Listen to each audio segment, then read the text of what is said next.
Hello everyone, this is doctor Shobharani gynaecologist. ఇవాళ ఒక patient వచ్చారు. తనకి 27 ఇయర్స్, ప్రెగ్నెన్సీ కోసం ప్లాన్ చేస్తున్నారు. అయితే తను స్కాన్ చేయించుకుని వచ్చారు. సో స్కాన్లో ఒక 1.2 సెంటీమీటర్స్ ఫైబ్రాయిడ్ ఉందని వచ్చింది రిపోర్ట్. సో అమ్మాయి ఏంటి, ఆ స్కాన్ రిపోర్ట్ చూసి కంగారు పడుతుంది. మేడం ఇట్లా ఫైబ్రాయిడ్ ఉంది అని వచ్చింది కదా స్కాన్లో, సర్జరీ చేయించుకోవాలి అవుతుంది. అయితే ఈ ఫైబ్రాయిడ్స్, ప్రతి ఒక్క ఫైబ్రాయిడ్ సర్జరీ అవసరం పడదు. డిపెండ్స్, అంటే దాని సైజ్ ఎంత ఉంది, అది లొకేషన్ ఎక్కడ ఉంది, అండ్ దాని నుంచి మనకి ఏం కంప్లైంట్స్ ఉన్నాయి అనే దాన్ని బట్టి ట్రీట్మెంట్ ఉంటుంది. లైక్ స్మాలర్ ఫైబ్రాయిడ్స్ అంటే 1 to 2 సెంటీమీటర్స్ ఉంది, మీకు సిమ్టమ్స్ ఏం లేకుండా ఉంటే మోస్ట్లీ ఇబ్బంది అయితే ఏముండదు. జనరల్లీ ఫైబ్రాయిడ్స్ ఉన్న వాళ్ళకి సిమ్టమ్స్ ఏముంటాయంటే నార్మల్గా పీరియడ్స్ టైంలో పెయిన్ ఎక్కువ రావడం కానీ, లేదంటే బ్లీడింగ్ హెవీ కావడం కానీ నార్మల్గా ఉండే సిమ్టమ్స్ ఇవి. అంటే అది సైజు పెరిగే కొద్దీ సిమ్టమ్స్ అన్నవి ఇంక్రీజ్ అవ్వచ్చు.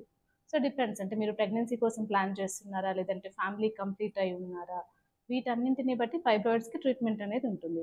So if you are planning for pregnancy and మీకు ఒకటి 1 to 1.2 సెంటీమీటర్స్ ఫైబ్రాయిడ్ ఉందంటే ఫస్ట్ అది లొకేషన్ ఇంపార్టెంట్, అంటే ఫైబ్రాయిడ్ అనేది ఎక్కడ ఉంది. ఇప్పుడు ఒకసారి నేను మీకు చూపిస్తాను. సో ఫైబ్రాయిడ్స్ అంటే జనరల్లీ ఇది మనకి గర్భసంచి యూట్రస్, ఈ క్యావిటీ లోపల, అంటే ఇక్కడ ఉండే వాటిని సబ్ మ్యూకోజల్ ఫైబ్రాయిడ్స్ అంటాము.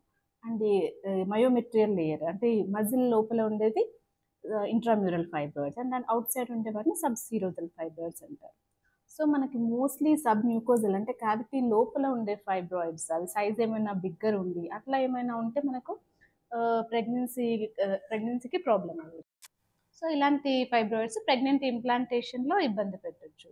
సో ప్రతి ఒక్క ఫైబ్రాయిడ్కి సర్జరీకి వెళ్ళాల్సిన అవసరం లేదు. సో అది దాని సైజ్ని బట్టి, అంటే అది ఉన్న లొకేషన్ని బట్టి, మన సిమ్టమ్స్ని బట్టి ట్రీట్మెంట్ అనేది వేరీ అవుతుంది.